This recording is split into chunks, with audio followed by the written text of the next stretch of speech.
Tag TV brings you daily news bulletin from India. Breaking news and views from India.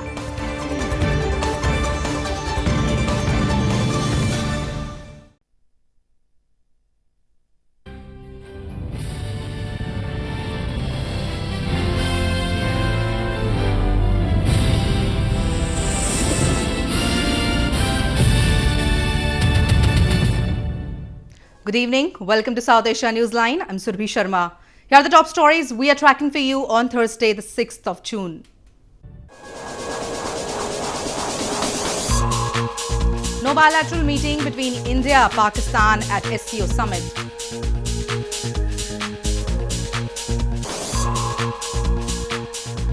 Afghan president faces backlash over decision to release over 800 prisoners.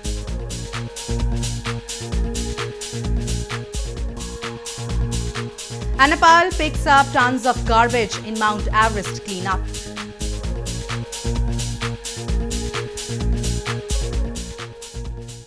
And now for all the details.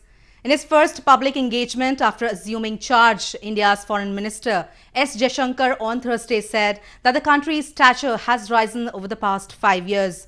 Addressing a gathering in New Delhi, he also talked about BIMSTEC, SAARC, and the role of India and China in global rebalancing.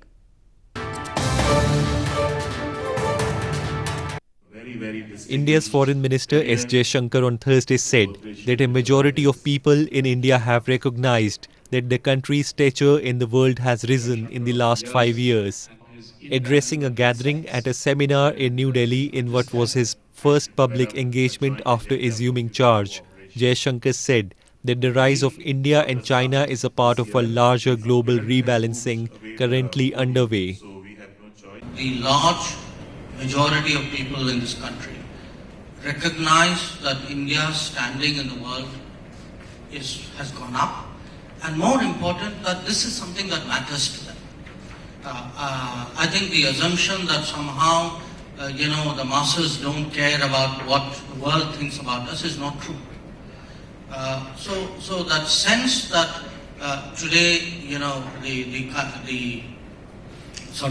country is on the move, that the world looks at us very differently, and there are consequences to that. That means different expectations, different responsibility. I think that is something where foreign policy has made a difference, particularly in the last 5 years. Formerly, the Foreign Secretary of India, Jaishankar, said that BIMSTEC leaders were chosen over SAARC for the Prime Minister Narendra Modi's swearing in because New Delhi sees energy, mindset and possibility in BIMSTEC. India's Foreign Ministry on Thursday said that no bilateral meeting has been planned between Indian Prime Minister Narendra Modi with his Pakistani counterpart Imran Khan during the sidelines of the Shanghai Cooperation Organization summit. Prime Minister Modi is scheduled to attend the annual meeting on June 13th to 14th in Kyrgyzstan.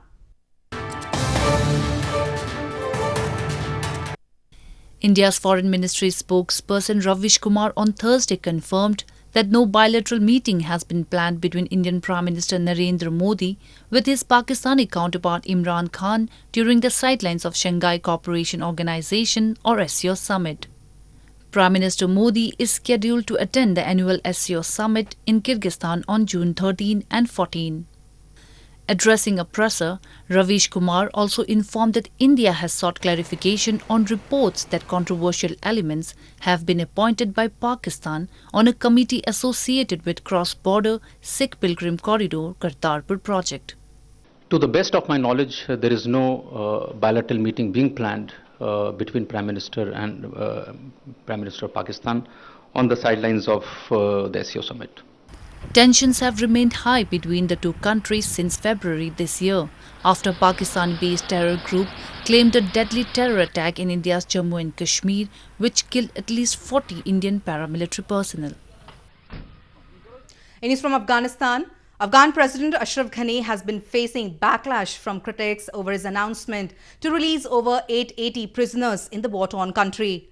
According to them, a majority of the inmates to be released are members of the Taliban. Afghan President Ashraf Ghani, during his Eid speech on Tuesday, announced the release of over 887 inmates in the war-torn country. These inmates will be released on the order of the president within the next 10 days.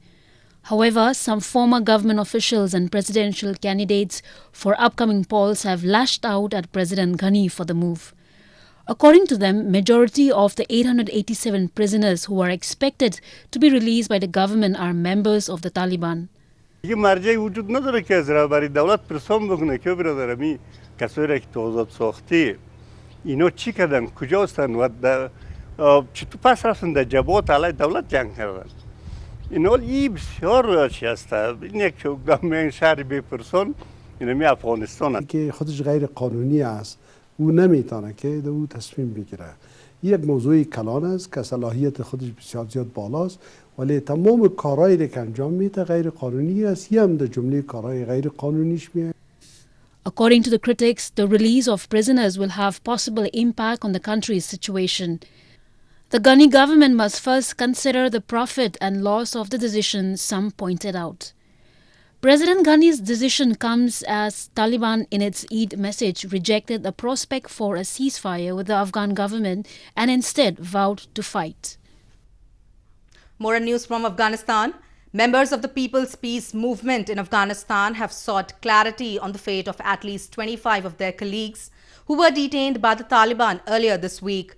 The peace convoy began its journey to Taliban-influenced areas on May 31st.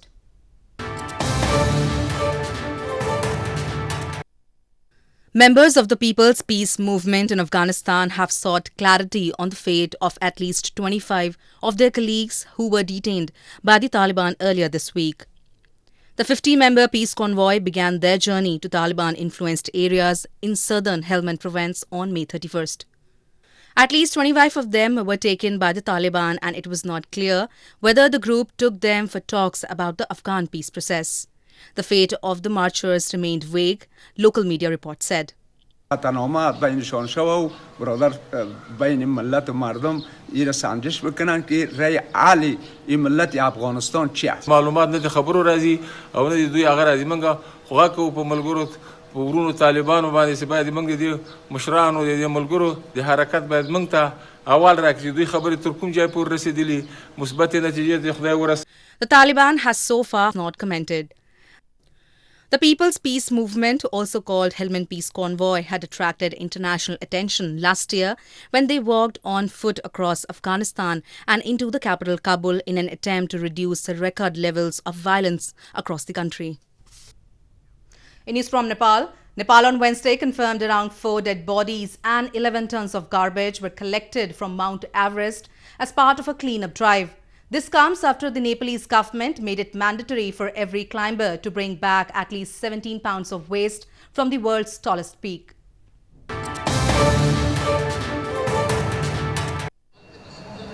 Around 11 tons of decades-old garbage and 4 bodies have been collected from the Mount Everest as part of a cleaning drive, the Nepal government said on Wednesday. 9 out of the 11 mountaineers died on the Nepali side of the mountain in May this year, while 2 perished on the Tibetan side, making it the deadliest climbing season since 2015. The garbage, along with the bodies of some of the 300 people who have died over the years on Everest slopes, are buried under the snow during winter, but become visible when the snow melts in summer. Number of the climbers घटाउनै पर्छ तपाईको नत्र भने भोलि तपाईको four हुने एउटा कारण चाहिँ त्यहाँ 8-900 700 मान्छे पुगेर पनि हो त्यहाँ तपाईको बेसको मत माथि र अर्को कुरा चाहिँ भोलि नराम्रो दुर्घटना चाहिँ तपाईको घट्छ तपाईको त्यहाँ चाहिँ हामीले क्लाइम्बर्सहरुले चाहिँ कन्ट्रोल गरेन भने. Mountaineers returning from the world's highest peaks say its slopes are littered with waste like human excrement, used oxygen bottles, torn tents, ropes, cans and plastic wrappers left behind by climbers. This comes after government of Nepal, in efforts to control pollution and remove expedition trash, introduced a rule in 2014 making it mandatory for every climber to bring back at least 17 pounds of waste. It was based on estimate that a climber would leave same amount of waste in the peak during ascent. A man in India's eastern Odisha province has collected several rare items, including musical instruments and coins that date back to different eras. With over 8,000 artifacts in his collection, his dream is to start his own museum soon.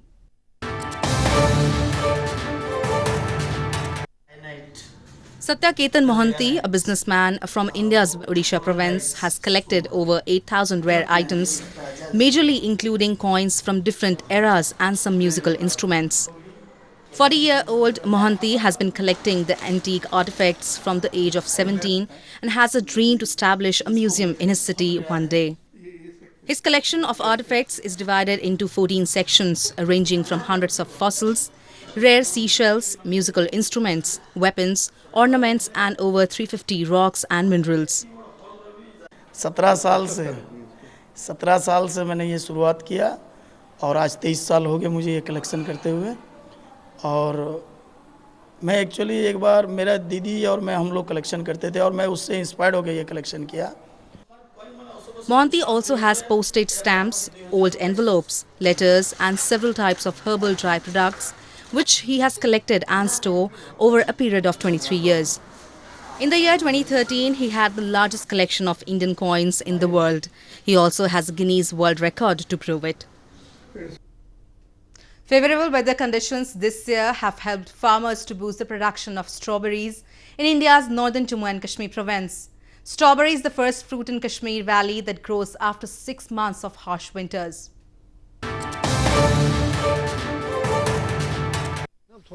Favorable weather conditions this year have helped growers boost the production of strawberries in Srinagar in India's Jammu and Kashmir province this season. Strawberries were introduced in the Kashmir Valley in the late 90s by a few farmers and enthusiastically adopted by others who saw their farm profits soar. Strawberry is the first fruit in Kashmir Valley that grows after the 6 months of harsh winters. Strawberry farmers said a bit late but adequate amount of rainfall and mostly pleasant weather conditions this season favored better production. इसके लिए temperature moderate होना चाहिए, न ज़्यादा होना चाहिए न ज़्यादा कम होना चाहिए। हम इसके साथ इस मसरूफ़ है जो हमारा तिजारत है इससे अच्छा निकलता है, हमारा रोज़गार निकलता है, हमारा जो औरतें हैं वो भी इसमें मसरूफ़ होती है, हम भी इसमें मसरूफ़ होते हैं, कोई दिक्कत नहीं है। तो मतलब अपना रोज़गार जो हम इसी से निकालते हैं और हमारा गुजारा इससे अच्छा होता है। और ये बहुत अच्छा मेवा है। इस साल मौसम भी अच्छा रहा, बारिश बीच में आ गई तो थोड़ा सा इसमें अच्छा है बारिश के लिए। ज़्यादा गर्मी अगर आ गई तो इसमें ज़्यादा नुकसान हो जाता है। ये फैमिली बिजनेस है, इससे वाबस्ता है हमारी औरतें, हमारी बहनें, हम खुद हैं, इससे रोज़गार मिलता है नौजवानों को, फैमिली को, इसमें बहुत अच्छा आमदनी आती है। Strawberries from Kashmir Valley are supplied across various parts of India. The cool and dry climate of Kashmir is suitable for fruits like strawberries, apples, cherries, plums, grapes and walnuts, which require moderate rainfall and bright sunshine. Exiled Tibetan spiritual leader Dalai Lama on Wednesday held a teaching session in India's northern hill town of Dharamshala. Over 7,000 people from across the globe participated in the one-day session. Thousands of people gathered in India's northern hill town of Dharamshala on Wednesday to take part in the teaching session of Tibetan spiritual leader Dalai Lama. The one-day session was attended by over 7,000 followers from across the globe. The event was organized on the request of Zonga Chode Monastery in the hill town. Dalai Lama is giving a special initiation of our Lokadeshwara, God of Compassion initiation. So that's why lots of number of people are gathering here today. Whenever I come to an empowerment of the Dalai Lama, it always feels very special, it always feels very joyful, and I feel like a celebration that so many people from all over the world, from India as well, can come and celebrate together. India is the home to almost 100,000 Tibetans. Exiled Tibetan spiritual leader Dalai Lama has lived in India since fleeing a failed uprising against Chinese rule of his homeland in 1959. A government of exiled Tibetans and 10 of thousands of refugees are also based in Dharamshala in India's northern Himachal Pradesh province. Well, that's all we have for you from South Asia this evening. Now our viewers can watch the show on SouthAsiaNewsline.com. You can also visit us on facebook.com/SAsia Newsline and follow us on Twitter @SAsia Newsline. That's all in tonight's edition. We will see you same time tomorrow. Good night.